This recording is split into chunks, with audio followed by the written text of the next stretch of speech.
नमस्कार, न्यूज 24 देख रहे हैं आप। मैं हूं आपके साथ डॉक्टर मीना शर्मा।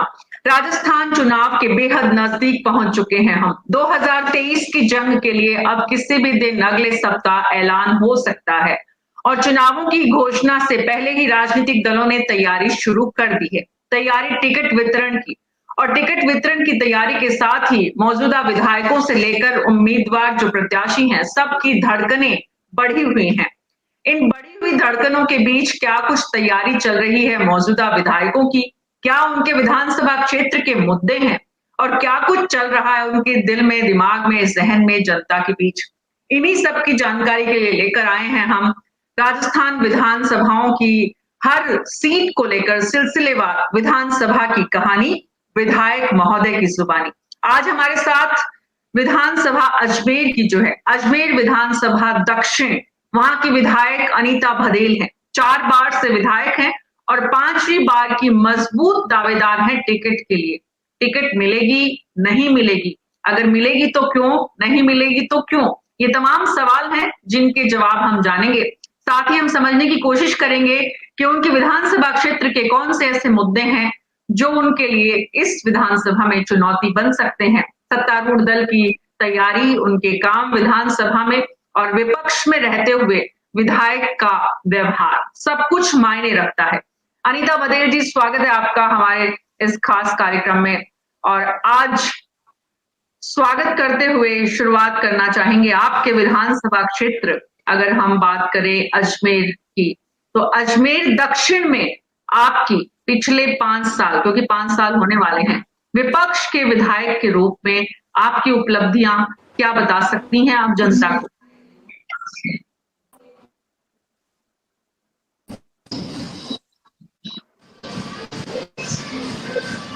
नमस्ते मीना जी। सबसे पहले तो मैं आपके माध्यम से दर्शकों को भी आपने जोड़ा है, इसके लिए आपको धन्यवाद देना चाहती हूँ। मैं सबसे पहले अजमेर दक्षिण से, और कांग्रेस की सरकार प्रदेश में रही है।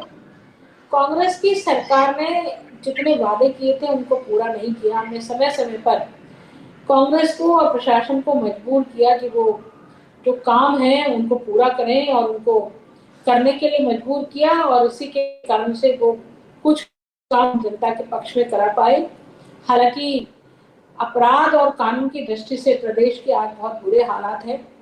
दूसरा जो स्थिति है वो स्थिति है कि बेरोजगार बहुत परेशान हैं। उनको कहा गया कि हम आपको बेरोजगारी भत्ता देंगे, नौकरी देंगे, लेकिन उनको नौकरी नहीं दी गई।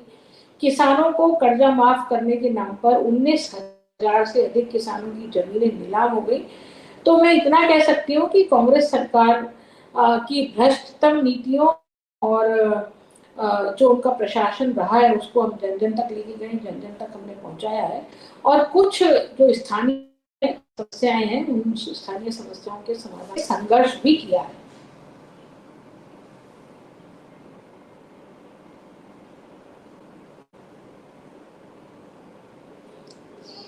आवाज नहीं आ रही है मीना जी? तो कांग्रेस सरकार की नाकामियों के दम पर आप अपने विधानसभा क्षेत्र के लोगों से वोट मांगने जाएंगे अनीता भदेल जी इस बार? देखिए, विधानसभा के लोगों से वोट मांगने के लिए तो हमने जो विकास के काम कराए हैं उनकी आधार पर चिकित्सा की सुविधाओं के विस्तार के लिए, पार्कों के लिए, है ना, सड़कों, पानी की लाइन, है ना, पानी की टंकी लोगों को बना करके दी है। तो हम उन विकास के कामों के लिए भी वोट मांगेंगे, और कांग्रेस की सरकार की नाकामियों के कारण से इस सरकार को बदलना चाहिए उसके लिए भी वोट मांगेंगे। फिर आपकी आवाज कट गई नीना, फिर आपकी आवाज कट गई है। आपके विधानसभा क्षेत्र के लोग हमारे साथ जुड़ना शुरू हो चुके हैं अनीता भदेल जी। अजीत चौधरी जी कह रहे हैं कि आप 5वीं बार भी विधायक बनेंगी, लेकिन 5वीं बार विधायक बनने के रास्ते में जो कांटे हैं, जो रोड़े हैं, जो चुनौतियां हैं, जो परेशानी और बाधाएं हैं, आपको भी आभास होगा उनको? बिल्कुल आभास है। देखिए, लगातार मैं 20 वर्षों से विधायक हूँ, और तो लोगों को लगता है कि भाई लोकतंत्र है, हर किसी को टिकट मिलना चाहिए, तो वो भी आभास है। और चूंकि चुनाव जाते हैं तो चुनाव एक तरह से युद्ध ही होता है, और इस युद्ध में साम दाम दंड भेद सभी को इस्तेमाल करते हुए चुनाव लड़ा जाता है, जीता जाता है। इसलिए मैं ये कह सकती हूँ कि वो सब चुनौतियां हमारे ध्यान में, और उन चुनौतियों को पार पाकर ही हम चुनाव जीतने वाले हैं। अनीता भदेल जी, सबसे पहली चुनौती है टिकट मिलेगा या नहीं। कहा जा रहा है क्योंकि 4 बार लगातार आप वहां से विधायक बन चुकी हैं, तो अब दूसरों को भी मौका मिलना चाहिए। मैंने कहा ना, ये लोकतंत्र है, मांगने का अधिकार सभी को है, और इसलिए सब मांगते हैं। पार्टी को तय करना है उनको किसको टिकट देना है, किसको टिकट नहीं देना, ये मेरा क्षेत्राधिकार में नहीं है। संसदीय बोर्ड इसको तय करता है, तो संसदीय बोर्ड तय करेगा इसमें। पार्टी ने मेरे को 4 बार विधायक बनाया ही है, तो ऐसा नहीं है पार्टी ने मुझे नहीं दिया, पार्टी ने मेरे को बहुत कुछ दिया है, और पार्टी आगे कोई जिम्मेदारी देगी तो उसको भी पूरे समर्पण और तत्परता से पूरा करूंगी। आपको कितनी उम्मीद है टिकट मिलने की, अनीता भदेल जी? मैंने कहा ना आपको कि मेरे को उम्मीद है, क्योंकि उम्मीद इसलिए है क्योंकि महिला हूँ, और महिला 33% आरक्षण पार्टी ने दिया है, और इसी कारण से क्योंकि लगातार जनता की सेवा करते आ रहे हैं, काम करते आ रहे हैं, तो पार्टी को जैसा उचित लगेगा, मैं ऐसा नहीं कह रही हूँ कि मुझे ही टिकट मिलना चाहिए, पर पार्टी को जैसा उचित लगेगा वो करेगी, और मुझे विश्वास है इस बात को लेकर। जी अनीता जी, लेकिन एक लंबी फहरिस्त महिलाओं की है आपकी विधानसभा क्षेत्र से जो टिकट मांग सकती हैं, मांग रही हैं, दावेदार हैं, बिना मांगे भी उनकी चर्चा है। चिंता है आपको उनकी? देखिए मीना जी, मैंने कहा ना, टिकट मांगने का सबको अधिकार है। जो राजनीति में काम करता है वो टिकट मांग सकता है। ये जो मांगने तक की बात है, जब टिकट पार्टी बांट देगी, बढ़ जाएंगे टिकट। अब तो कमल का फूल चुनाव लड़ता है, तो कमल का फूल चुनाव लड़ने वाला है, इसमें कोई दो राय नहीं है। जी, बात ये है अनीता भदेल जी कि 20 साल से आप विधायक हैं, और हमने जितनी आपके बारे में बातचीत हुई है, हर बार ये लोगों से सुना है, समझा है कि आपका व्यवहार बहुत मृदुभाषी है, आप कार्यकर्ताओं के काम करती हैं। लेकिन उसके बाद भी कार्यकर्ताओं का बीजेपी मुख्यालय में अजमेर में विरोध करना आपके खिलाफ क्या संकेत देता है? मीना जी देखिए, मैंने बताया ना आपको कि इतना, घर में 5 उंगलियां होती है ना, 5 उंगलियां भी खटकती हैं। आपका भी परिवार है, क्या आप परिवार में सबको संतुष्ट कर पाती हैं? नहीं कर पाती है ना। तो ऐसा ये बहुत बड़ा परिवार है, और इस परिवार में कुछ लोग असंतुष्ट होते ही हैं, तो उनको अपना काम करना है, मुझे अपना काम करना है। नहीं, काम करते हुए भी अगर खुले रूप से आपके खिलाफ आपके ही विधानसभा क्षेत्र के पार्षद विरोध करते हैं, खुलकर बोलते हैं, तो वो आपके लिए एक चुनौती बन सकता है, आपको लगता है? मैंने कहा आपको मीना जी कि निश्चित रूप से कुछ लोग होते ही हैं, हर चुनाव में ऐसा होता ही है। कोई भी उसको चुनाव नहीं कहेंगे ना। यदि सब कुछ आपके अनुकूल हो गया तो फिर चुनौती किस बात की है? सब कुछ आपके अनुकूल नहीं होता है, और इतने लंबे समय से काम करते करते तो होता ही, कुछ लोगों को नाराजगी होती है। हर किसी को आप संतुष्ट नहीं कर सकते, और जब हर किसी को आप संतुष्ट नहीं कर सकते तो वो कोशिश करता है कि बदलने क्या, कि बदल जाए तो हम जो है अपना काम कर लें। बहुत सारी चीजें, इसकी डिटेल में मैं जाऊंगी तो बहुत बहुत लंबा हो जाएगा।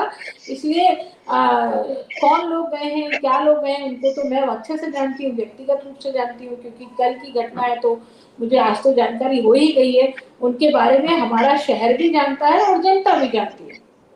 लेकिन जो राजस्थान के लोग आपको सुन रहे हैं, अगर आप उनको बताना चाहें कि वो कौन लोग हैं, आप क्या इशारा करना चाहती हैं, क्या संकेत करना चाहती हैं? क्योंकि आप वसुंधरा राजे के करीबी लोगों में से हैं, तो इसलिए आपको निशाना बनाया जा रहा है, आप ये कहना चाहती हैं? नहीं नहीं नहीं नहीं, देखिए ये आप वसुंधरा जी को इस बाबत मत मत लाइए, ये ठीक नहीं है, उचित नहीं है। और वो परिवार के लोग हैं, इसलिए मैं उनके बारे में जहाँ कहीं उचित मंच पर बात करनी होगी वो बात करूंगी। सार्वजनिक रूप से मैं आपको नहीं बता सकती, ना लोगों को बताना चाहूंगी। एक परिपक्व राजनेता की तरह आप व्यवहार कर रही हैं और निश्चित रूप से आपकी पिछले 20 सालों के राजनीतिक सफर को देखें तो बिना किसी विवाद के निर्विवाद रूप से सर्वश्रेष्ठ विधायक इस वक्त मौजूदा कांग्रेस सरकार में आपको खिताब दिया गया है, तो उसके लिए आपको बधाई भी अनीता भदेल जी। लेकिन जो बात आपने कही कि सबको खुश नहीं किया जा सकता राजनीति में, तो ऐसे में जब आप सबको खुश नहीं कर सकते, सबको साथ लेकर नहीं चल सकते, तो फिर परिवार, पार्टी तो कोशिश करती है कि किसी न किसी तरह सबके साथ सामंजस्य बैठाएं। तो ये सामंजस्य बैठाना जो नहीं हो पा रहा, इसके कारण क्या है? मैंने कहा ना आपको, देखिए आपको, मेरे को लगता है कि शायद इसी विषय पर बात करनी है और कोई विषय पर बात ही नहीं करनी है। मैं आपको कह चुकी हूँ कि ये परिवार का मामला, उसको परिवार में बैठ कर और सामंजस्य, तो पूरी विधानसभा में 2,08,000 वोट हैं। 2,08,000 वोटों में कुछ लोगों को हम नहीं कर सकते संतुष्ट। मेरी बात से जो दर्शक है वो भी सुन रहे होंगे, वो भी संतुष्ट होंगे। घर में यदि परिवार में, मैंने तो आपका परिवार का उदाहरण दे दिया, क्या आपके परिवार के लोग आपसे संतुष्ट है? हर व्यक्ति आपसे संतुष्ट है? नहीं हो सकता, संभव ही नहीं है।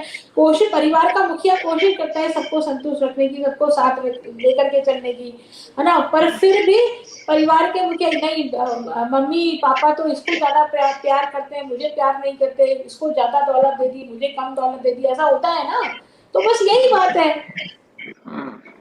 बिल्कुल, आपको ये विषय अच्छा नहीं लग रहा है और हम समझ भी सकते हैं। मैंने हम जहां समझ पर भी जवाब सकते दे दिया, मैंने जहां जी। पर आपको जवाब दे दिया, पर पलट कर आप वही प्रश्न पूछ रही हैं, तो मुझे लग रहा है कि पूरा कार्यक्रम शायद इसी एक प्रश्न पर ही बिगड़ जाता। हम बिल्कुल आपका सोचना एकदम सही है अनीता भदेल जी, क्योंकि हमारा काम जो कुछ आपके विधानसभा क्षेत्र में हो रहा है उसको जनता के सामने रखते हुए आपके विधानसभा क्षेत्र के मुद्दे, आपके विधानसभा क्षेत्र की चुनौतियां, आपके विधानसभा क्षेत्र की जनता की उम्मीदें आपसे जुड़ी हुई हैं। 20 सालों में आप उन उम्मीदों को पूरा करने में खुद को कितना सफल पाती हैं?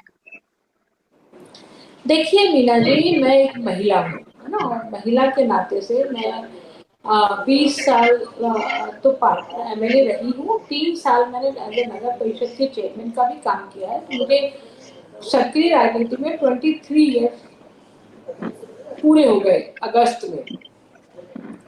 मैं आपको ये बताना चाहती हूँ कि मेरी जनता के लिए जिन जिन विकास की संभावनाओं को मैंने टटोला है, वो सारे विकास के कार्य मैंने किए हैं। मेडिकल की सुविधा हो, व्यक्ति को क्या चाहिए? व्यक्ति को चाहिए कि उसको स्वास्थ्य की सुविधा मिल जाए, उसको शिक्षा मिल जाए, उसको पानी मिल जाए, उसको बिजली मिल जाए, उसको सड़क मिल जाए। यह एक मूलभूत आवश्यकताएं व्यक्ति की होती है। इन मूलभूत आवश्यकताओं की पूर्ति के लिए मैं बहुत यकीन के साथ ये कह सकती हूँ कि चिकित्सा की सुविधाओं के विस्तार के लिए मैंने अपनी विधानसभा में भरसक प्रयास किए हैं, और उन भरसक प्रयासों की बदौलत ही आज मेरी विधानसभा के हर तीसरे वार्ड के दरमियान अंतर से एक शहरी चिकित्सालय खड़ा है, और वो लोगों को चिकित्सा की सुविधाएं देने में सशक्त माध्यम बना है। जो कभी चिकित्सालय किराए के भवनों में चला करते थे, मेरे यहाँ का एक सैटेलाइट चिकित्सालय पिछले 30 सालों से किराए के भवन में था, और उसको हमने स्वयं उसको भवन बना करके दिया। उसका स्वयं का भवन 3 करोड़ रुपए की लागत से जब पहली बार भारतीय जनता पार्टी की सरकार वसुंधरा जी के नेतृत्व में 2003 में बनी, तब हमने जो है उसको भवन दिया, और वहां से उस कार्यक्रम की शुरुआत हुई। आज मैं ये बात बहुत गर्व से कहती हूँ कि मेरी दक्षिण विधानसभा में एक भी चिकित्सालय ऐसा नहीं है जो किराए के भवन में संचालित है। सारे एलोपैथी के चिकित्सालय को स्वयं के भवन मैंने उपलब्ध कराए हैं, जिसमें सुविधा युक्त सुसज्जित से सज्जित जो है लोगों को उपचार की सुविधाएं मिलती हैं। इसी प्रकार से पहला उत्तर भारत का पहला महिला इंजीनियरिंग कॉलेज यदि खुला तो वो अजमेर में खुला। शिक्षा का विस्तार हुआ। हमने बालिका शिक्षा को बढ़ावा देने के लिए बहुत सारे सीनियर सेकेंडरी स्कूल ना केवल कराए, बल्कि उनके भवन बना करके, मुख्यालय हमारा अजमेर शहर है। शहरों में सरकारी कार्यालय अधिकतर किराए के भवनों में ही संचालित होते हैं। उनको स्वयं का भवन नहीं मिलता। आप देखिएगा जयपुर में भी जाकर के देखेंगे तो हायर सेकेंडरी स्कूल किराए के भवन में चल रहा है, 10 कमरों में, 5 कमरों में चल रहा है, उनके स्वयं के भवन नहीं है। राजधानी में भी आप देखेंगे तो आपको लगेगा, लेकिन दक्षिण में प्रत्येक हायर सेकेंडरी स्कूल स्वयं के भवन में संचालित हो रहा है। जिन भवनों को हमने जमीन आवंटन कराने से लेकर के भवन निर्माण तक की कोशिशें हमने की है, तो ये बालिका शिक्षा के विस्तार के लिए हमने किया है, बच्चों के शिक्षा के विस्तार के लिए किया है। आज अजमेर में पानी की वैसे तो बहुत ज्यादा समस्या है, लेकिन फिर भी अजमेर दक्षिण में 28 आवर्स में जो है हम पानी की सप्लाई कर पा रहे हैं, जबकि अजमेर के कई शहरों में 96 घंटे में 100 घंटे से भी ऊपर का समय लग जाता, पानी उनको सप्लाई नहीं होता। पर अजमेर दक्षिण में 48 आवर्स में पानी सप्लाई कर पा रहे हैं। तो मैं ये सब बताने के पीछे मेरा उद्देश्य ये है कि अपने विकास की दृष्टि से इन 20 सालों में भरसक प्रयास किए हैं, कई वैकल्पिक मार्ग बनाए हैं, और वो वैकल्पिक मार्ग बनने से लोगों को आवागमन की सुविधाएं हुई हैं, ओवरब्रिज, रेलवे क्रॉसिंग्स पर ओवरब्रिज बनाए हैं। तो मैं कह सकती हूँ कि हमने विकास की दृष्टि से खूब काम किया और जनता ने उनको सराहा भी है, जनता ने उनको सराहा है। और इसी सराहना के चलते, क्योंकि कोई बार बार आपको जिताता नहीं है ना, आपको बार बार कोई जिता रहा। आपकी आवाज नहीं आ रही मीना जी, आपकी आवाज नहीं आ रही है, तो मैं यही कहूंगी कि आपको जनता जिता रही है, ये स्वयं प्रमाण है जनता का कि जनता आपको पसंद करती है और आपके विकास के कार्यों को सराहना करती है। निश्चित रूप से 4 बार अगर आप विधायक हैं और लगातार हैं और एक ही विधानसभा क्षेत्र से हैं, तो जनता के प्यार के बिना ये संभव नहीं है। जो दर्शक हमारे साथ जुड़े हुए हैं, भोपाल कांत बैरवा है, इनका कहना है कि अनीता भदेल जी का मतलब है जीत की गारंटी, इसलिए हर एक कार्यकर्ता से और समर्थकों से उनका पारिवारिक व्यवहार है। नवीन जैन जी हैं, वो कहते हैं कि दीदी की जीत निश्चित है। मोहित झा ये भी कह रहे हैं कि 5वीं बार अनीता दीदी ही हमारी आएंगी। लेकिन इन सब के बीच सवाल ये भी अजमेर के लोग और खास करके आपके विधानसभा क्षेत्र के जो लोग हैं अनीता जी, वो ये करते हैं कि स्मार्ट सिटी का जो काम हुआ वो ज्यादातर काम अजमेर दक्षिण में नहीं हुआ, अजमेर उत्तर में हुआ। ये बात सही है? स्मार्ट सिटी का जो काम हुआ वो जानकारी मैं बता दूं, उसमें कलेक्ट्रेट में बिल्डिंग बन रही है, सूचना केंद्र में बिल्डिंग बन रही है ना, और जेलर हॉस्पिटल में बिल्डिंग बन रही है। तो कलेक्ट्रेट तो हर विधानसभा जो अजमेर जिले का प्रत्येक गांव के उपयोग में आने वाला है। जेलर हॉस्पिटल जो हमारा मेडिकल कॉलेज है, उसमें जो बिल्डिंग बन रही है वो शहर के हर मरीज के काम में आने वाला है। सूचना केंद्र में जो रंगमंच बनाए जा रहे हैं, वो रंगमंच तो हर शहर के हर व्यक्ति के उपयोग में आने वाले हैं, है ना। तो मैं ये कहना चाहूंगी कि ये जितनी भी सुविधाएं हुई है, हमारे यहाँ एलिवेटेड रोड बना है, एलिवेटेड रोड का 90% उपयोग अजमेर दक्षिण के लोगों के द्वारा किया जाता है ना। एलिवेटेड रोड बनने से उनको कलेक्ट्रेट जाना है या उनको बस स्टैंड जाना है या जेलर हॉस्पिटल जाना है, तो 2 मिनट में वो वहां पर पहुंच सकते हैं। तो ये अजमेर दक्षिण के लोगों के लिए भी है। सिर्फ आना सागर जैसा तालाब अजमेर दक्षिण में नहीं है, इसलिए वो जो 7 वंडर्स वहाँ बने हैं, वो भी एनजीटी ने उनको नोटिस जारी कर दिया प्रशासन को, जो इसमें न्यूनतम काम वो प्रशासन ने कांग्रेस की सरकार के दबाव में किया और उसके कारण से नोटिस मिला प्रशासन के लोगों को, उनको हटाया जाए।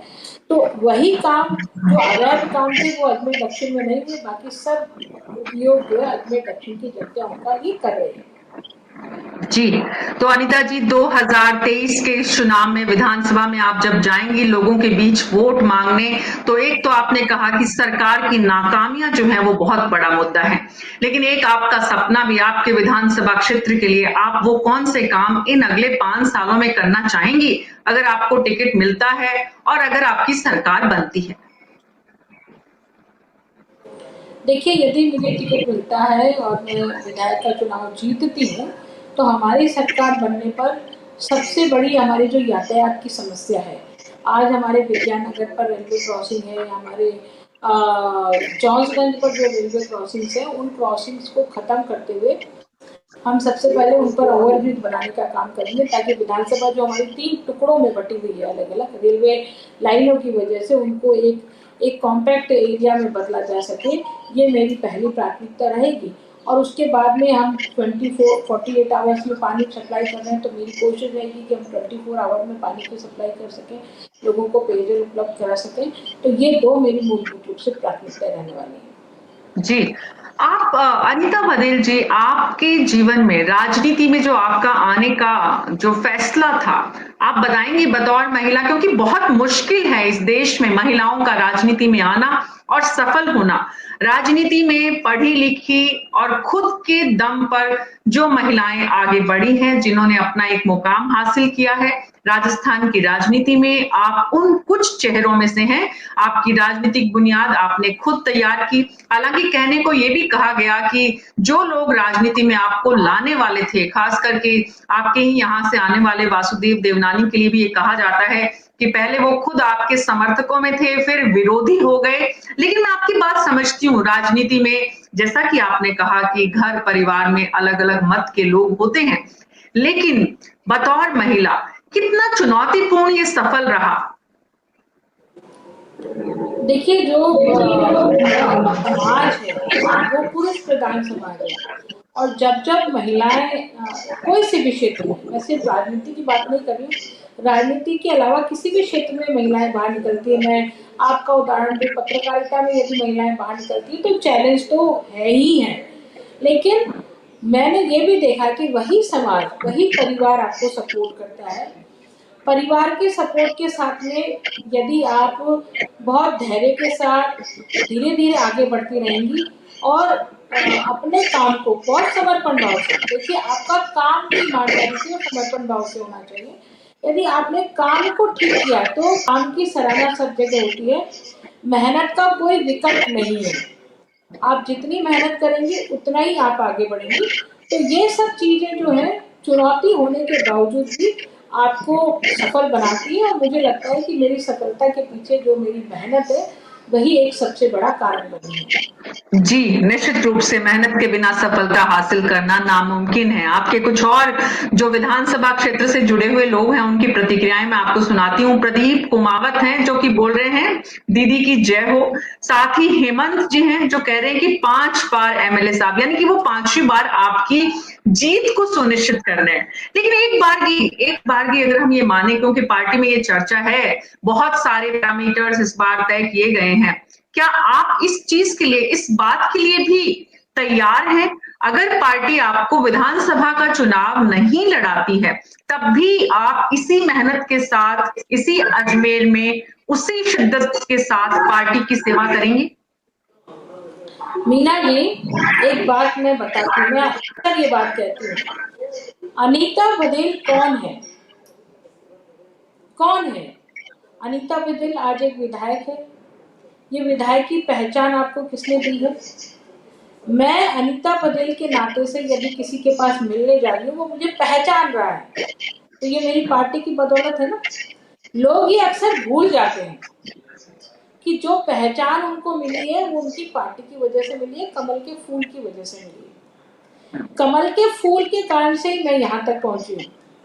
नहीं तो मैं भी एक घरेलू महिला थी, किसी स्कूल में या कहीं कॉलेज में लेक्चररशिप करनी होती, क्योंकि मैं बीएड और एमएड हूँ, तो शिक्षिका के रूप में ही मैंने अपना जीवन शुरू किया था। तो मेरी पार्टी ने ये सब कुछ मुझे दिया है, मेरी पार्टी ने मुझे पहचान दी है, इसलिए मैं इतना कह सकती हूँ कि मेरी पार्टी के प्रति जो मेरी निष्ठा है वो किसी भी कीमत पर कम नहीं होने वाली है।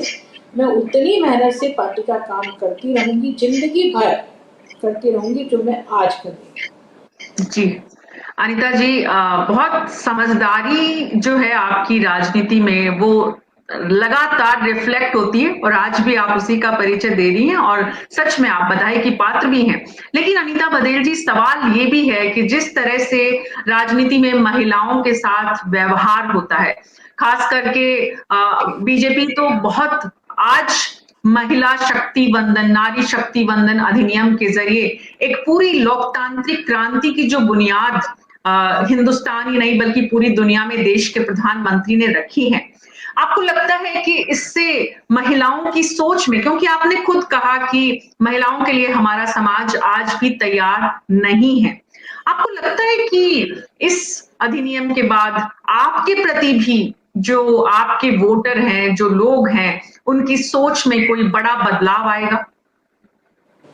देखिए मीना जी, मैं तो ये कह सकती हूँ कि मैं तो बिना रिजर्वेशन के ही हमारे मतदाताओं ने एक महिला को विधायक के रूप में चुना है ना। मैंने 4 चुनाव लड़े हैं और चारों चुनावों में पुरुष प्रत्याशी, विरोधी दल के पुरुष प्रत्याशियों के सामने ही मैंने चुनाव लड़ा है। तो मैं तो ये कह सकती हूँ कि भाई मुझे तो मेरी जनता का अनुभव बहुत अच्छा रहा। मेरी जनता ने हमेशा महिला के नाते से मुझे चुना, विधायक के रूप में मुझे चुना, विधायक के रूप में एक महिला को चुना। तो मेरा अनुभव तो चूंकि इस मामले में बहुत अच्छा अनुभव है। अब ये अनुभव तो जो महिलाएं हारी हैं या जिनको परेशानी आई है वो अनुभव अपना बता सकती है, पर मेरी जनता ने मुझे चुना है। और चुनने के बाद में मैं आपको ये भी बात कह सकती हूँ, देखिए आपने कहा कि मुझे सर्वश्रेष्ठ विधायक का पुरस्कार मिला है ना। तो वहाँ तो 26 महिलाएं हैं, 200 विधायकों में से 26 ही महिलाएं हैं ना। उसके बावजूद एक महिला को ये पुरस्कार मिला है। तो चैलेंज तो है, लेकिन मैंने जैसा कहा कि कड़ी मेहनत और लगन आपको वो सब चैलेंज पार करा देती है ना। और वो हालांकि पुरुष से ज्यादा मेहनत महिला को करनी होगी इस मामले में। तो मैं कहती हूँ कि महिला कभी भी कमजोर नहीं है, और वो अपनी कड़ी मेहनत करके वो साबित कर देती है। और जब महिला साबित करती है तो दुनिया और समाज उसको अप्रिशिएट करती है। जी, निश्चित रूप से महिलाएं जो राजनीति में आने वाली हैं, उनको जो नई या बड़ी खेप एक तरह से राजनीति में तैयार होगी, उनको आप किस तरह से कौन-कौन सी विशेष बातों का ध्यान रखना चाहिए, खास करके जब वो राजनीति में अपना भविष्य तलाश रही हो महिलाएं? आप अपने लंबे राजनीतिक अनुभव से उनको क्या बताना चाहेंगे? बहुत अच्छा सवाल। राजनीति कहता है सबसे गंदा फील्ड है ना। और अक्सर महिलाओं के चरित्र को लेकर के कुछ भी टिप्पणी कोई भी कर देता, बिना जाने, बिना समझे, बिना पूछे। तो मैं सबसे पहले तो ये कहना चाहूंगी महिलाओं को कि वो अपने आप को बहुत मर्यादित रहते हुए अपना राजनीति में कदम रखें, अपनी मेहनत करें और मेहनत करके अपने विषयों को और अध्ययनशील रहें। क्योंकि अध्ययन और मेहनत ये इसका कोई विकल्प नहीं है, ही नहीं विकल्प। यदि आप ये दोनों करेंगे तो निश्चित रूप से राजनीति में सफल होंगी। क्योंकि नेताओं को भी ऐसा ऐसा ऐसा कार्यकर्ता चाहिए जो जिसकी जनता में पकड़ हो। हम परिक्रमा करने की बजाय परिश्रम करें। अक्सर कई लोग शॉर्ट लिस्ट होकर के और परिक्रमा करने लग जाते हैं परिश्रम की बजाय, और दूसरे तरीकों से कोशिश करते हैं कि हमको हासिल हो जाए, राजनीति में कोई उच्च पद मिल जाए या कुछ और, सांसदी का टिकट मिल जाए, पार्षद का टिकट मिल जाए, एमएलए की टिकट मिल जाए, ऐसी कोशिश करते हैं। पर हर राजनीतिक दल अच्छी सुविचार और पढ़ी लिखी बहनों को, जिनमें समझ हो, जो मेहनत करना जानती हो, जिनकी जनता के बीच में पकड़ हो। हम समाज से संपर्क नहीं रखते, हम जनता से संपर्क नहीं रखते और हम कोई नेताजी के चक्कर ही लगाते रहते हैं, वहां से टिकट मिल जाएगी, तो ऐसा नहीं होता है। ये व्यवहारिक नहीं है, ये प्रैक्टिकल में ऐसा नहीं है। ये दूसरे जरूर कह सकते हैं, कोई आपको कहा सकता है, परंतु वास्तव में जो मेहनत करता है, फील्ड में रहता है, वही आगे बढ़ता है। क्योंकि मैंने स्वयं इसको अनुभव किया है।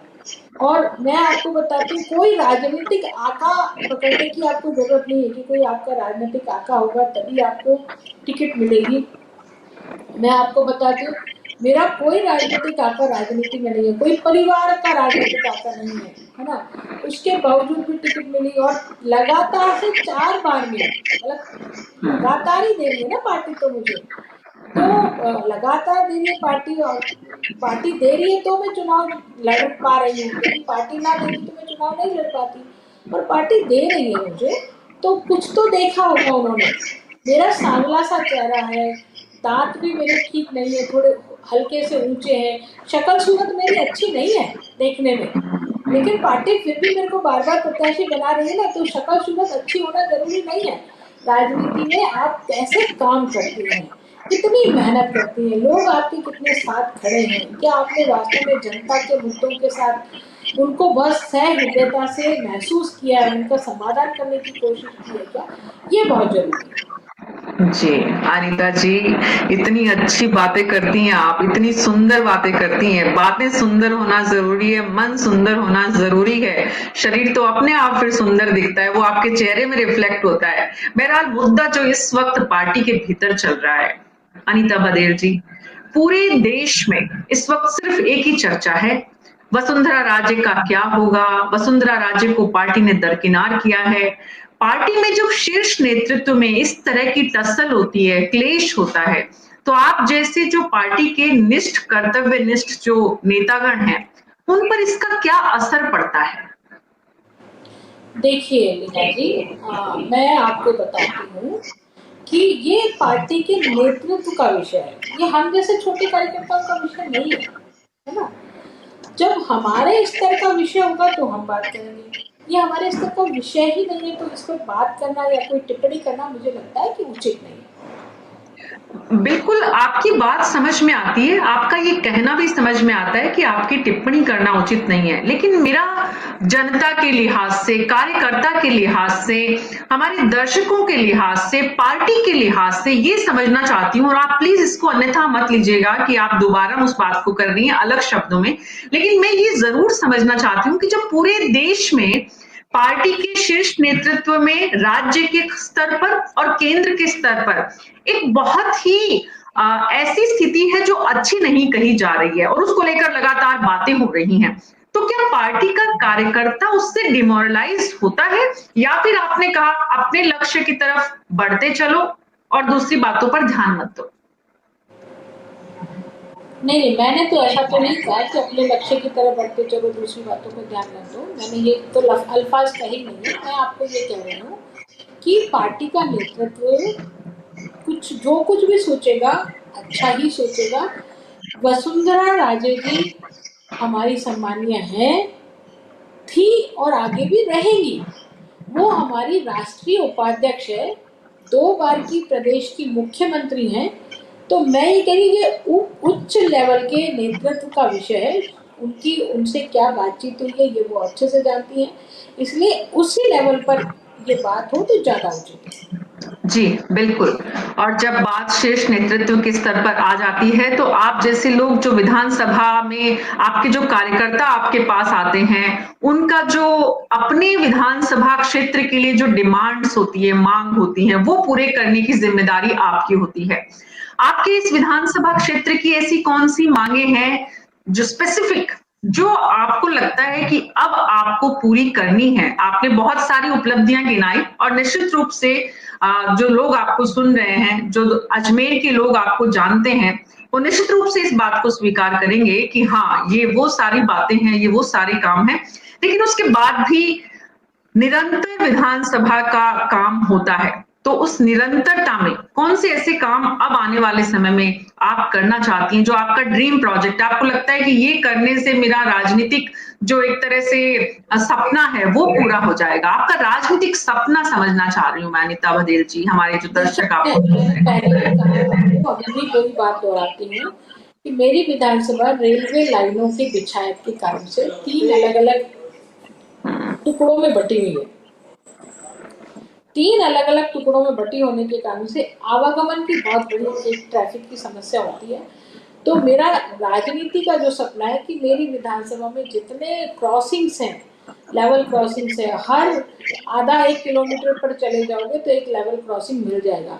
वो लेवल क्रॉसिंग्स को हटा करके उसके ऊपर ओवरब्रिज बनाना और उससे यातायात की समस्या जो है उसका समाधान करना, ये मेरा ड्रीम प्रोजेक्ट है। दूसरा, अजमेर शहर, मेरी दक्षिण विधानसभा को 24 आवर में पानी की, पेयजल की नियमित सप्लाई होती है, वो मेरा एक ड्रीम प्रोजेक्ट है। ये दोनों मेरे ड्रीम प्रोजेक्ट है, मुझे लगता है कि ये प्रोजेक्ट मेरे पूरे होंगे तो मेरी जनता को इससे बहुत बड़ी राहत मिलने वाली है। जी, अनीता बदेल जी, बस 1-2 सवाल और लूँगी। एक तो ये बताइए, राजनीति में जब आप आईं, आपके ये सपने पूरे हों और आप ज़रूर विधानसभा पहुँचे, लेकिन जब आप राजनीति में आईं, तो परिवार और समाज जो आपका था, उसका पहला रिएक्शन क्या था? किसी तरह का घर परिवार में भी विरोध आपको झेलना पड़ा? नहीं नहीं, विरोध नहीं झेलना पड़ा, क्योंकि विरोध तो तब होता है जब आप अकेले बिना परिवार की अनुमति के चले जाते हैं। मैंने कहा ना, मेरे को शुरू से परिवार का सहयोग रहा। और जब मैं पार्षद बनी थी, नगर परिषद की चेयरमैन बनी थी, तो पार्षद बनने के साथ ही परिवार का सहयोग मुझे मिला। उनकी अनुमति से मैंने चुनाव लड़ा, और अनुमति से चुनाव लड़ने के बाद में फिर चुनाव लड़ने तक उनकी अनुमति थी। उनके बाद में नगर निगम के काम को स्वयं से करना है ना, खुद से करना है, ये उन्होंने मेरे को पूरी तरह से छूट दी। और पूरी तरह से छूट देने का लाभ मुझे ये मिला कि मुझे व्यक्तिगत बहुत सारे ऐसे अनुभव आए जिससे मेरे को सीखने को मिला। और सीखने को मिला इस कारण से मैं 1 सवा साल में ही पूरे शहर को जान गई, शहर के लोगों को जान गई, शहर के क्षेत्र को जान गई, क्या समस्याएं आती है, उनका क्या समाधान हो सकता है, उसको मैंने जाना। और जब मैं पहली बार एमएलए बनी, विधायक बनी, तो मुझे वो जो अनुभव था, वो जो सीख थी, वो उस समय मेरे बहुत काम आई एज ए विधायक। पहली बार जब मैं विधायक बनी, तो मुझे आज भी याद है, एक राजस्थान पत्रिका का एक सर्वे हुआ था। उस सर्वे की एक खबर थी। उस खबर में पहली बार आने वाले विधायकों की क्या परफॉर्मेंस है ना, उसमें कोटा के विधायक महोदय प्रहलाद गुंजर जी थे, और एक अनीता पटेल, अजमेर पूरब, उस समय अजमेर पूर्वी विधानसभा सीट होती थी, अजमेर पूरब के विधायकों की परफॉर्मेंस का एक 4 कॉलम का खबर छपा था। तो ये इसलिए हो पाया क्योंकि मेरे को पहला स्वयं से काम करने का अनुभव था।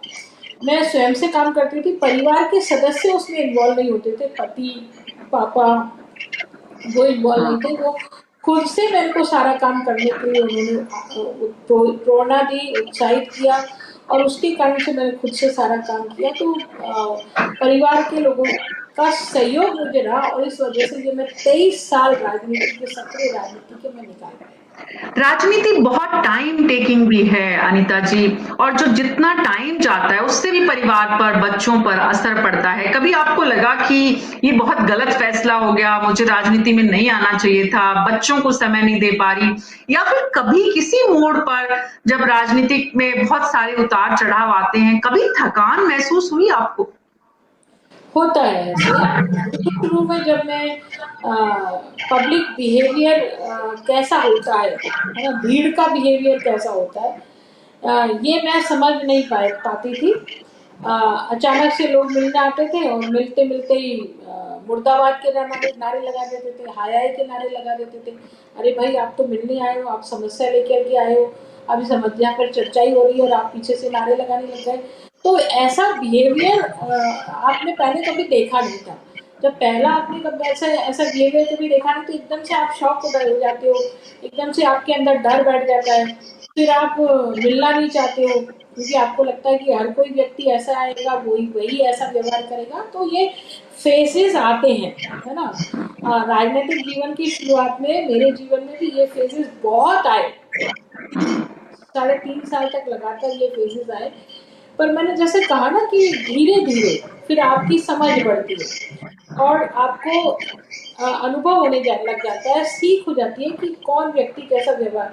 फिर आप व्यक्ति को समझने लग जाते हैं, व्यक्ति के नेचर को समझने लग जाते हैं, और नेचर जब समझने लग जाते हैं तो आप स्वीकार करते हैं कि यार वो तो नेचर ही उसका ऐसा है, अपन क्या करें, अपन कुछ नहीं कर सकते, वो तो बात करते करते गाली बक देगा, है ना। तो जब आपको नेचर पता पड़ जाता है, तो फिर आप उस व्यक्ति से वैसे ही व्यवहार करते हो, या उसी तरह से आप मिलने की अपॉइंटमेंट उनको देते हो। तो ये थोड़ा थोड़ा ऐसा सीखते सीखते, सीख आपको अनुभव से आपको सीख मिलती है, बिना अनुभव के सीख नहीं मिलती। और टाइम टेकिंग तो है, जो राजनीति में कोई समय नहीं है। आप 24 आवर जनता के लिए होने चाहिए। आपका फोन कभी भी बज जाए तो आपको उठाना ही है, नहीं तो आप को कह देंगे आपने हमने तो फोन किया था, आपने उठाया ही नहीं फोन हमारा। तो टाइम टेकिंग भी है। और हाँ, ये जरूर है कि परिवार बच्चों को समय नहीं दे पाते, ये बिल्कुल 100% सही है। मेरे एक बेटा है, मैंने शुरुआत में जब वो पैदा हुआ था, उस समय में एमएलए थी, 2.5 साल बाद में मैं एमएलए बन गई थी, तो वो बहुत छोटा था, तो उसको मैं समय नहीं दे पाई, ये बात सही है।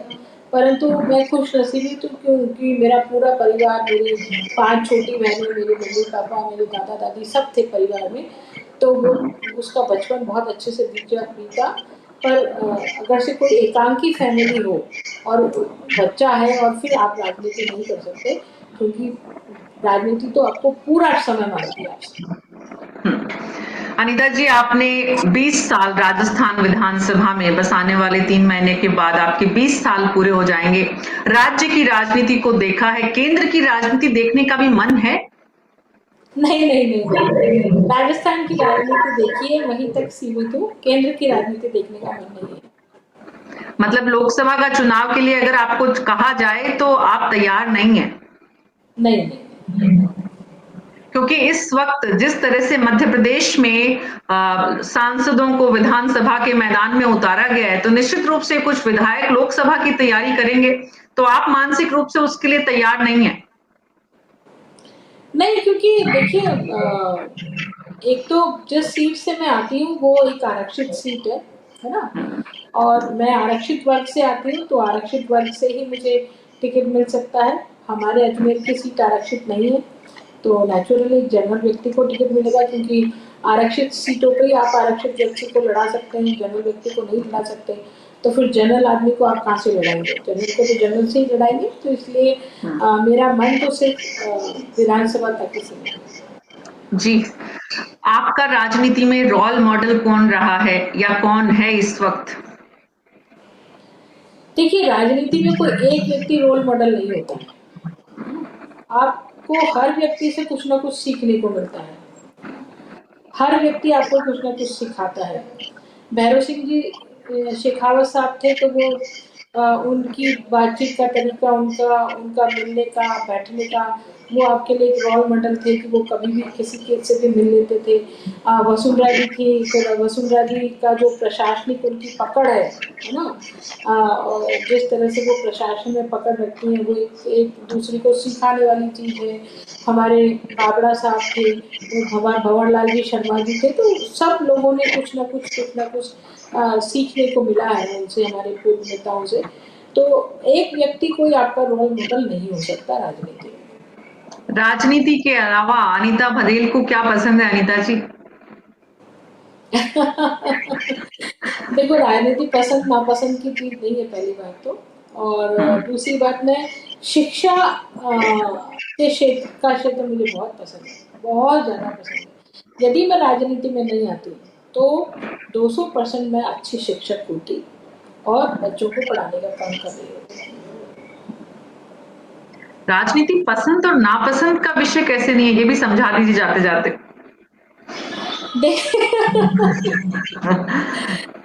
देखिए, आपको राजनीति एक ग्लैमर है ना, बहुत आकर्षण है। और जैसा आपने कहा ना कि आपको कुछ खट्टे मीठे अनुभव भी हुए होंगे, तो ये खट्टे मीठे अनुभव आपको कई बार अंदर से बहुत तोड़ भी देते हैं, है ना। आपने जिनके लिए जीवन भर मेहनत करी, जिनको आगे बढ़ाने की कोशिश करी, वही आपका प्ले कार्ड लेकर के आपके विरोध में उतर जाते हैं। तो ये ऊपर नीचे उतार चढ़ाव इस तरह से होता रहता है ना। राजनीति में ये भी कहते हैं कि आप अपने सगे पिता पर भी विश्वास नहीं कर सकते, तो ऐसा असमंजस का क्षेत्र है ना। कौन कब आपके साथ खड़ा है, कौन कब आपके साथ नहीं खड़ा है, ये आपको पता ही नहीं पड़ता है। तो ये बहुत सारी चीजें इसमें काम करती है, इसलिए मैंने ये बात कही है। और चूंकि शिक्षा एक बहुत अच्छा फील्ड है, अच्छा फील्ड इसलिए कहूँगी क्योंकि आपको एक व्यक्ति निर्माण का मौका उसमें मिलता है ना। और वो व्यक्ति निर्माण का मौका जब आपको मिलता है, तो आप अपने अपने जितने सपने हैं, अपने जितने अनुभव है, उनसे उसको ढालते हो, उससे उसको तैयार करते हो। तो एक आप वास्तव में आपने बहुत अच्छा किया था। आप राजनीति में किसी को सीख दे दो तो उल्टा आपके माथे पड़ता है, अच्छा हम तो ऐसे बता रही हैं। आप सही सही भी नहीं बोल सकते राजनीति में, सच भी नहीं बोलते। यदि सच भी बोल दिया तो भी वो कड़वा लगता है, क्योंकि सच तो हमेशा कड़वा होता है, लोग सच सुनना नहीं चाहते। ये सच एक सच ये भी है राजनीति का कि राजनीति में परिवारवाद बहुत ज्यादा चलता है अनीता जी। और आजकल आपके साथ आपके बेटे भी काम करते नजर आते हैं। क्या आप उन्हें भी राजनीतिक प्रशिक्षण साथ साथ दे रही हैं? नहीं नहीं, मेरा मेरे मेरे परिवार के साथ ऐसा नहीं है। मेरा बेटा राजनीति में भाग नहीं लेता है और ना वो मेरे साथ आता जाता है। वो अपना शिक्षा का काम कर रहा है, वो अभी तो पढ़ ही रहा है, छोटा भी है, अभी कॉलेज में पढ़ रहा है। इतना छोटा भी नहीं है, पर हाँ, कई परिवारों के लोग अपने बच्चों को साथ रखते हैं और धीरे धीरे उनको उनकी पहचान बनाने की कोशिश करते हैं। पर मोदी जी ने तो देखिए परिवारवाद को खत्म ही किया है ना। भारतीय जनता पार्टी जब से आई है और केंद्र में आई है, कई राज्यों में आने लगी है, हमने बिल्कुल पूरी तरह से इस परिवारवाद को खत्म करने की कोशिश की। और ये अच्छी जी। बात भी है, क्योंकि लोकतंत्र का सही अर्थ कैसे समझाओगे फिर आप, जो परिवारवाद ही चलाओगे तो मैं तो इससे बिल्कुल मतलब ये मेरे ऊपर लागू नहीं हो सकता। जी, बस आखिरी सवाल अनीता जी, आखिरी सवाल आपसे लेती हूँ। इस वक्त प्रदेश में आप अपनी कॉन्स्टिट्यूएंसी के अलावा भी लोगों से बात करती होंगी। क्या तस्वीर आपको नजर आ रही है बीजेपी के लिए? कितनी संभावनाएं आपको दिख रही हैं? क्योंकि कहा जा रहा है कि इस बार अशोक गहलोत सरकार के खिलाफ एंटी इनकम्बेंसी का माहौल नहीं है। ये तो आप अशोक गहलोत जी की ही बात कह रहे हैं। अशोक गहलोत ही कह रहे हैं ये बात, और कोई दूसरा नहीं कह रहा है। इसलिए मैं 200% इस बात को कह सकती हूँ कि निश्चित रूप से भारतीय जनता पार्टी की सरकार बनने जा रही है। जिस तरह से करप्शन हावी है, जिस तरह से पेपर लीक हुआ है, जिस तरह से लॉ एंड ऑर्डर की स्थिति है, कानून व्यवस्था पूरी तरह से चौपट है, पूरी तरह से, तो 200% बीजेपी की ही सरकार बनने वाली है। बहुत बहुत शुक्रिया अनीता भदेल जी, हमसे बात करने के लिए, न्यूज 24 पर इस चर्चा में शामिल होने के लिए। आपको बहुत बहुत शुभकामनाएं आपके विधानसभा चुनाव के लिए, और उससे पहले आपको टिकट मिले इसके लिए। तस्वीर थोड़े दिनों बाद साफ होगी कि विधानसभा जो अजमेर है, अजमेर दक्षिण है, उसमें 4 बार की विधायक अनीता भदेल 5वीं बार विधायक बनती हैं, उन्हें टिकट मिलता है, या फिर बीजेपी कोई दूसरा रास्ता अख्तियार करती है। क्योंकि बहुत सारे दावेदार भी इस वक्त मैदान में खड़े हो गए हैं और उसमें भी महिलाओं की संख्या भी अच्छी खासी है। न्यूज 24 पर हम कोशिश करेंगे आपको हर दिन राजस्थान की अलग-अलग विधानसभा की तस्वीर दिखाएं, वहां के विधायकों की जुबानी विधानसभा की कहानी सुनाएं। आप बने रहिए हमारे साथ। न्यूज 24 के यूट्यूब और फेसबुक चैनल को फॉलो करिए, लाइक करिए, सो दैट आपको अपडेट्स मिलते रहें। बहुत सारे लोगों ने अनीता भदेल जी को लेकर जितनी सारी बातें हमारे चैनल पर, फेसबुक पर और यूट्यूब पर की है, उन सब का भी जुड़ने के लिए बहुत बहुत शुक्रिया।